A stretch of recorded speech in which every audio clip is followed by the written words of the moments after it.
Mpango wa Yesu alikuja kututoa. Sasa bora tu ngapi?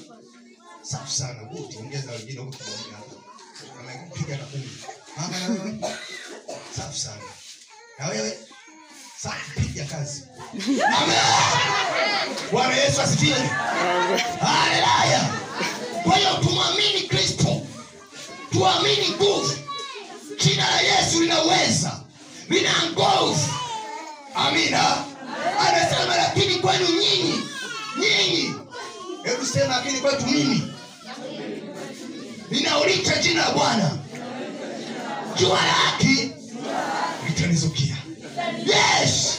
Anasema mtakanyaga ovu waliofunga maisha yako. Haijalishi mtu wa Mungu. Kazi ya Yesu alikuja kututoa. Amen. Kwenye yale maloo. Tumehangaika. Tumeteswa. Tumerisishwa baadhi ya maloo. Tumeshindwa kudasuka. Lakini mchana leo iko nguvu mahali hapa. Ninakwambia utobaki kama ulivyo ukiamini. Mama, hata kama watoto wako hawaolewi, unaona kwa wengine ila chonde.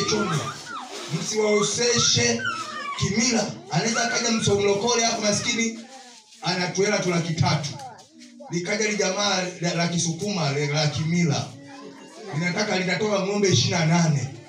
Kipaumbele kinaenda kwenye ng'ombe ngapi?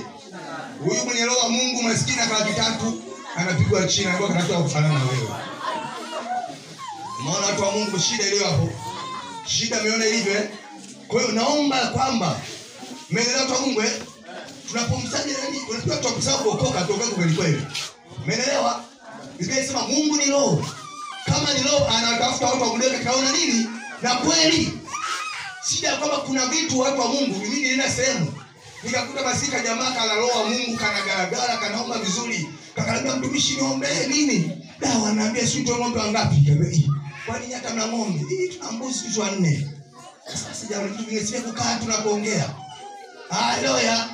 Unaweza kumpa mtu kwenye ng'ombe kwanza unataka kumangamanisha. Unampeleka mtu wako kwenye watu wa giza. Giza enda kumfunika. Hata kama aenda na kanuru kwa nini lazima wanakazimisha kanuru. Umeelewa kwa Mungu? Lakini lazima ile mtoto wako ukimpeleka sehemu ikubaliani sikiza kufanikiwa kwa mtakatifu neno la Mungu. Umeelewa? Hatuhitaji upako si kupaka mafuta wala maji chumvi. Umeelewa kwa Mungu hatuhitaji, tunahitaji neno la Mungu tu. Likae ndani yenu. Likae ndani yetu. Wakolosai anasema na neno la Kristo likae kwa wingi wapi? Ndani yenu. Wakolosai 3:16. Yesu asifiwe.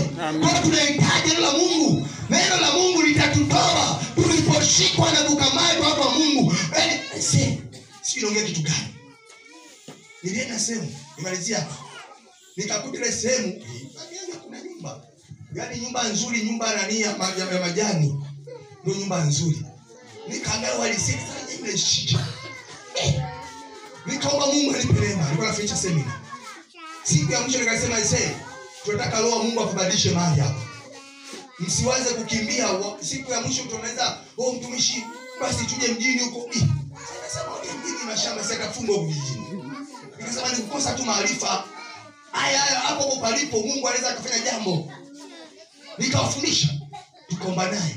Nakumbuka kuna mmoja alikuwa ni kiongozi mzee wa kanisa akalia. Akaita nyumbani kwake. Kalia sana. Alipolia akaniambia mchungaji, mambo yamebadilika. Maisha yangu ni magumu kuliko kile tufanya kifanyike. Nikamfundisha. Nilipomfundisha pale tukaomba naye. Nikamwambia Bwana anakubariki. Usitoa mawazo kuja mjini. Amina baba, Mungu anakubariki. Tukaondoka.